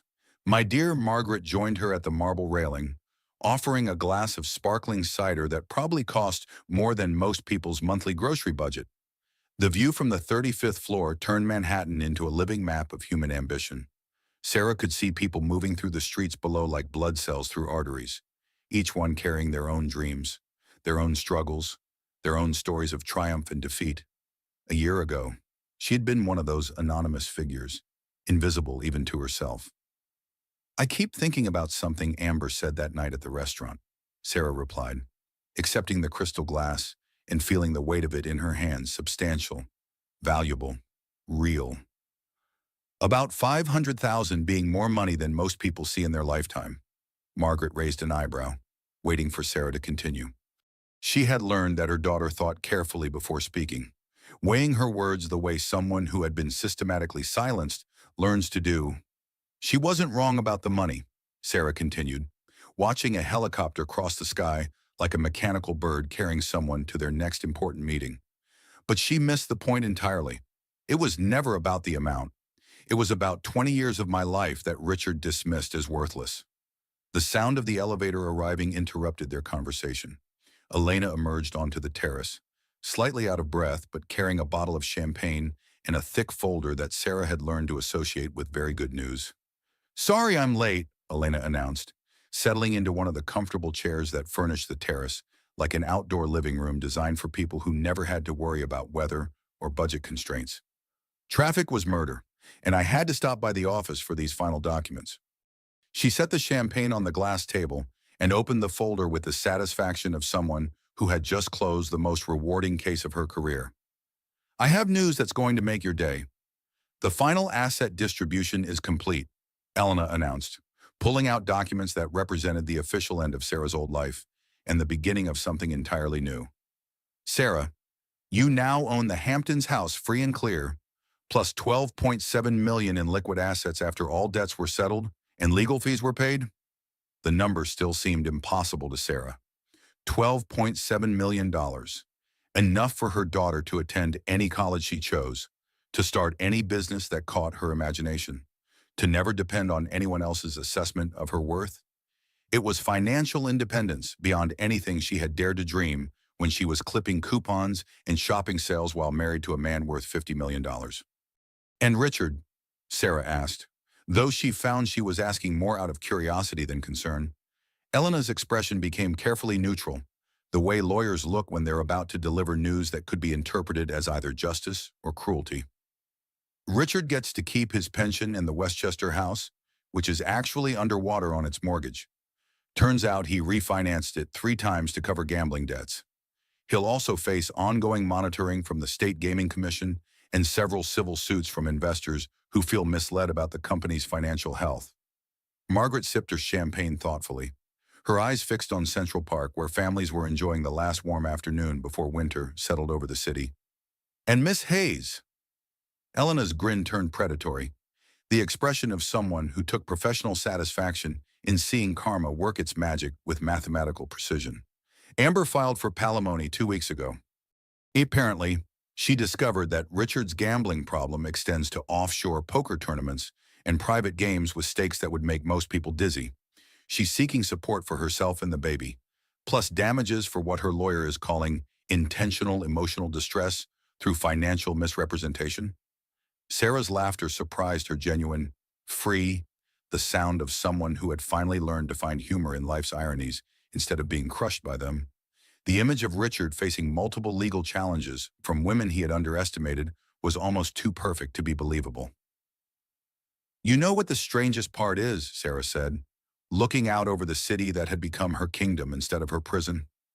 "I actually feel sorry for him. He had everything: a family, a successful business, a future that could have been anything he wanted it to be, and he threw it all away for the illusion of something better." Her phone buzzed against the glass table where she had placed it. Richard's name appeared on the screen for what felt like the 100th time in the past week. He had been calling every day, leaving increasingly desperate voicemails that she had stopped listening to after the first few revealed nothing but self-pity and attempts at manipulation. "Are you going to answer?" Margaret asked, though her tone suggested she already knew the answer. "Actually, yes. I think it's time for our final conversation." Sarah picked up the phone with hands that no longer trembled when Richard's name appeared on her screen. Elena and Margaret's supportive presence felt like armor around her shoulders. Protection not just from his words but from her own long-conditioned responses to his moods and manipulations. "Hello, Richard. Sarah, please." His voice sounded smaller through the phone, stripped of the authority she had learned to fear and respect. "I know I made mistakes, but we can work this out. I'll give up gambling. Go to counseling. Whatever you want. We built a life together." Sarah looked out over Central Park, where joggers and dog walkers and tourists moved through their lives, most of them unaware that they were being observed by a woman who had just learned the difference between love and control, between partnership and possession. "Richard, I need you to understand something," she said, her voice calm and certain in a way it had never been during their marriage. "This isn't about punishment or revenge. This is about me finally recognizing my own worth. But we had 20 years together." "No, Richard, you had 20 years, and I supported them while you slowly convinced me I had nothing to contribute. But I'm done being small to make you feel big." The pause on the other end of the line stretched long enough for Sarah to count her own heartbeats, to feel her daughter moving inside her, to understand that she was speaking not just for herself, but for the next generation of women who would never have to choose between love and self-respect. "Think about the baby, Sarah. Think about our baby." Sarah's hand moved protectively to her belly, where her daughter was growing strong and healthy, surrounded by the love of women who understood that female strength was not a threat to be contained, but a force to be celebrated and nurtured. "I am thinking about our baby. Richard, I'm thinking about raising a child who will never doubt their worth because one parent decided they weren't enough." This was the moment she had been building towards since that night outside Richard's office door, the culmination of her midlife transformation from victim to victor. Every conversation, every legal meeting, every moment of doubt had led to this clarity. 20 years ago, you married Sarah Mitchell, a woman with dreams and ambitions and intelligence that could have built empires. You spent 2 decades systematically making her forget who she was, convincing her that she was lucky to exist in the margins of your life. The silence on the other end of the line was complete. Sarah could almost hear Richard processing the implications, understanding for the first time that the woman he had dismissed as dead weight had been the foundation holding up his entire world. "But you never married the real me, Richard. You married the version of me that was willing to disappear. The version that apologized for having opinions, for taking up space, for needing more than you were willing to give."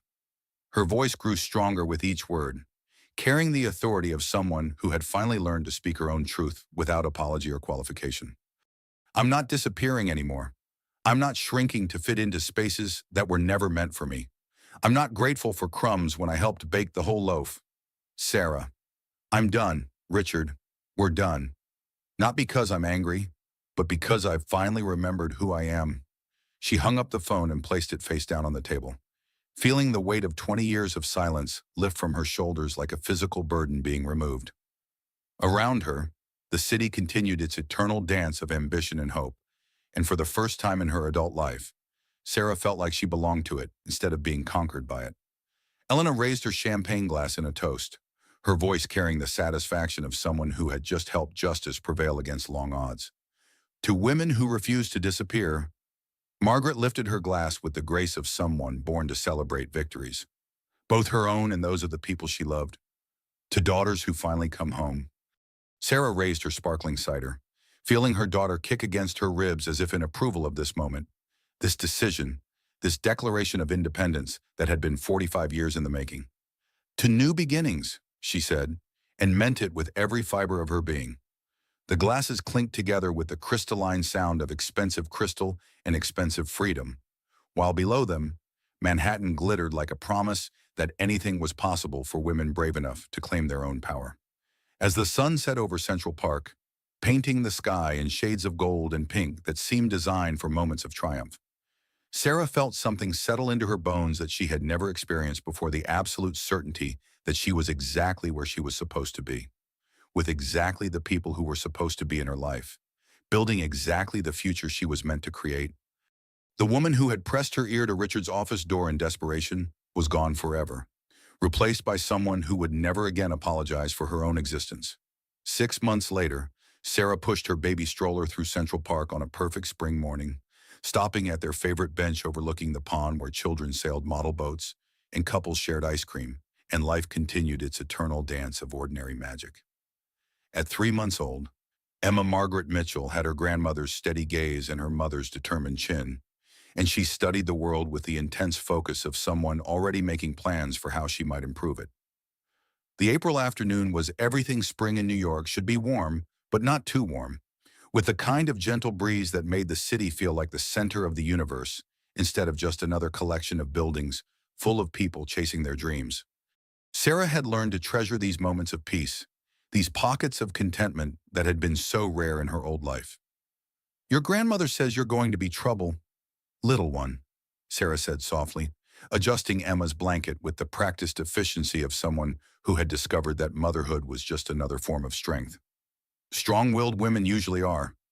The sound of running footsteps made her look up from her daughter's face.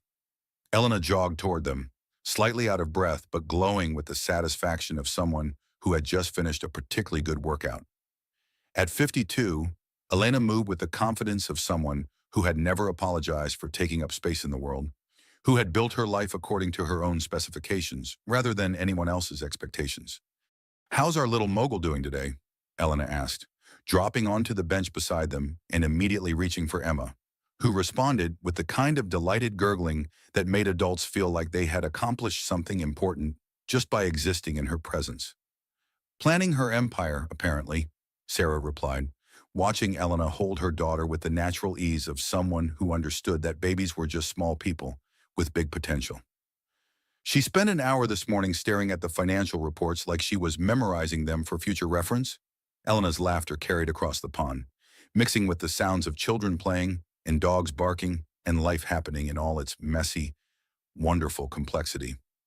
Speaking of empires, the Mitchell Foundation board meeting is next week. Are you ready to present the expansion plans? Sarah considered the question as she watched a young couple argue near the pond. The woman's body language was heartbreakingly familiar, smaller, apologetic, trying to take up less space while her boyfriend gestured dismissively. Sarah wanted to walk over and tell her that she deserved better, that love should make you bigger rather than smaller, but she had learned that wisdom couldn't be shared until someone was ready to receive it. The Mitchell Foundation, established with her inheritance from Richard's company assets, had started as a simple idea: provide business loans and mentorship to women leaving abusive relationships. In 6 months, it had grown into something larger, more comprehensive, a network of support that addressed everything from financial independence to legal resources to psychological counseling. "I think so," Sarah said, feeling the familiar flutter of excitement that came with building something meaningful. "Margaret says the key to success is surrounding yourself with people who believe in your vision." "And what is your vision?" Elena asked, settling Emma more comfortably in her arms while the baby continued her serious study of the world around her. Sarah was quiet for a moment, watching the young woman by the pond make herself smaller in response to her boyfriend's criticism. The sight triggered memories that were still fresh enough to sting memories of her own voice getting quieter over the years, her own opinions becoming more tentative, her own dreams shrinking to fit into the space Richard allowed her to occupy. "I want to make sure no woman has to wait until she's 45 to discover who she really is," Sarah said, the words carrying the weight of hard-won wisdom. "I want financial independence for women to be the norm, not the exception. I want young women to grow up knowing that they never have to choose between love and self-respect." Elena's phone buzzed with a news alert. She glanced at it and shook her head with the expression of someone who had seen this story too many times before. Richard made the news again. Apparently, his new business venture failed spectacularly. Something about poor financial planning and investor fraud allegations. Sarah felt the familiar pang of something that might have been sympathy if she hadn't learned to protect herself from the urge to rescue people who didn't want to be saved. "Is he okay?" "Financially, not remotely. The gambling addiction got worse after the divorce, and his attempts to start over have been disasters. Amber left him when the money ran out, and now she's seeking full custody of their son plus additional child support." Elena's voice carried the matter-of-fact tone of someone delivering news that was predictable but still unfortunate. "But Sarah, you can't save someone who doesn't want to be saved." Emma made happy baby sounds, reaching toward a pigeon that had landed near their bench with the fearless curiosity of someone who had never learned to doubt her welcome in the world. Sarah lifted her daughter from Elena's arms, holding her against her chest and feeling the solid weight of this new life that had emerged from the ashes of her old one. I used to think love meant making yourself smaller so someone else could feel bigger, Sarah said, watching the pigeon hop closer as if drawn by Emma's obvious delight. Now I know that real love grows when both people become more themselves, not less. The sound of heels clicking on the path announced Margaret's arrival. At 72, she walked with the purposeful stride that had built a real estate empire and showed no signs of slowing down. She carried herself like someone who had never questioned her right to exist, who had never spent a single day of her life apologizing for taking up space in a world that belonged as much to her as to anyone else. "My two favorite ladies," Margaret said, settling onto the bench with the grace of someone who had been sitting in expensive furniture her entire life, but had never forgotten what it felt like to earn comfort rather than inherit it. "How was the meeting with the architect?" "The new women's center will be beautiful," Sarah replied, feeling the satisfaction that came with building something meaningful instead of just maintaining someone else's vision. "Bright, open, designed to make people feel empowered instead of like charity cases." Margaret nodded approvingly. She had taught Sarah that architecture told people who they were supposed to be when they entered a space, and they wanted their clients to feel capable from the moment they walked through the door. Every detail of the center had been planned to communicate strength, possibility, and the fundamental belief that every woman deserved the chance to rebuild her life on her own terms. Emma began babbling in the serious tone that babies use when they have important things to communicate to the adults in their lives. Sarah looked down at her daughter, who was reaching toward the sky with tiny, determined fists, and felt something click into place, a sense of completion that had nothing to do with having enough money or the right address, and everything to do with finally understanding her own purpose.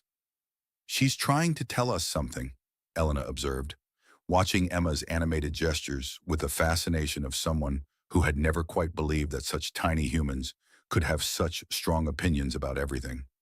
Sarah studied her daughter's face, seeing her own features reflected in miniature, but also something entirely new, a combination of sterling determination and Mitchell kindness that would hopefully serve Emma better than either trait alone.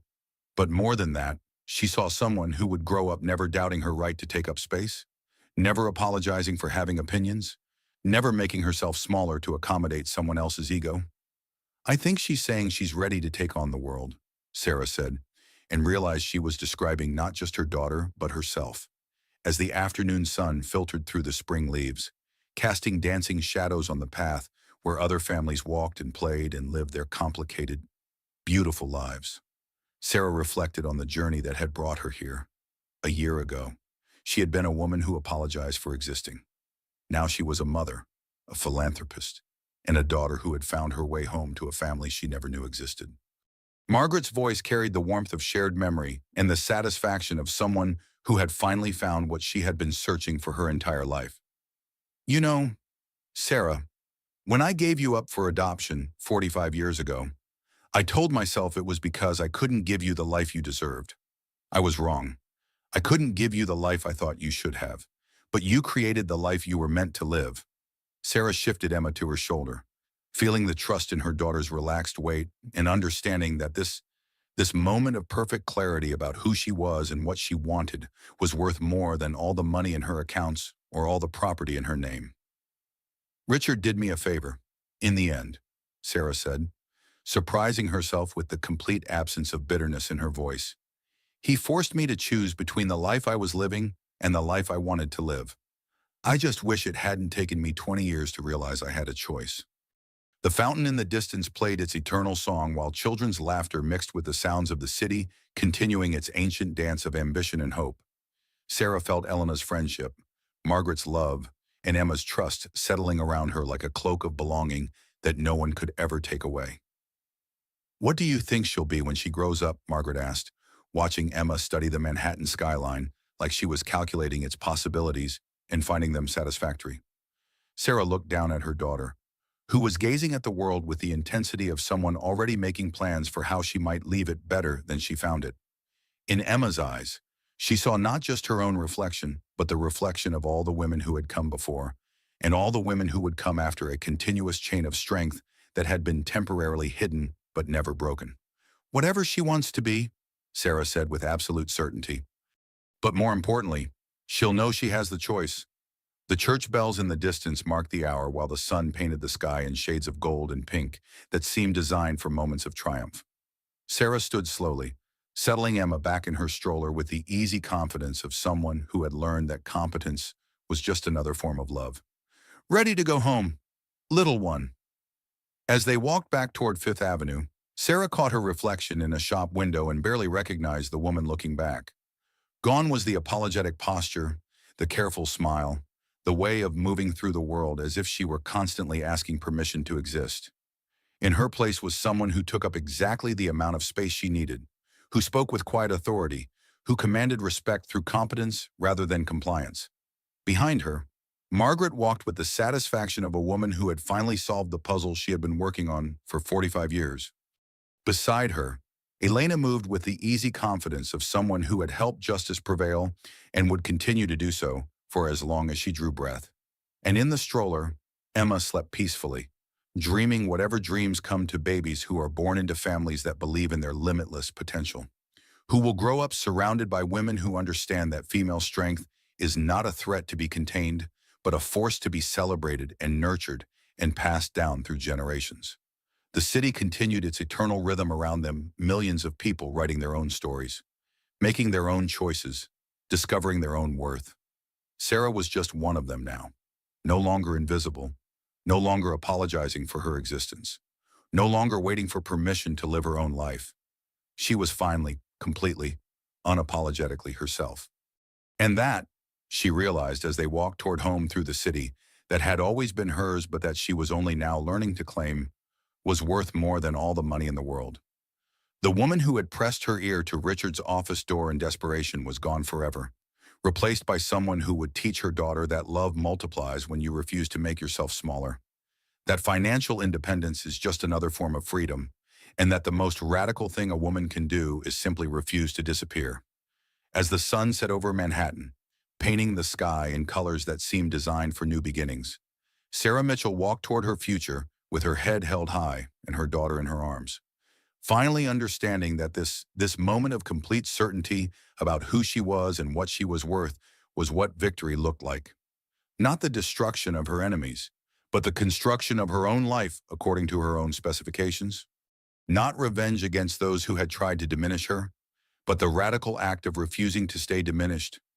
The story that had begun with betrayal and heartbreak ended with something much more powerful, the sound of a woman claiming her own life, one confident step at a time.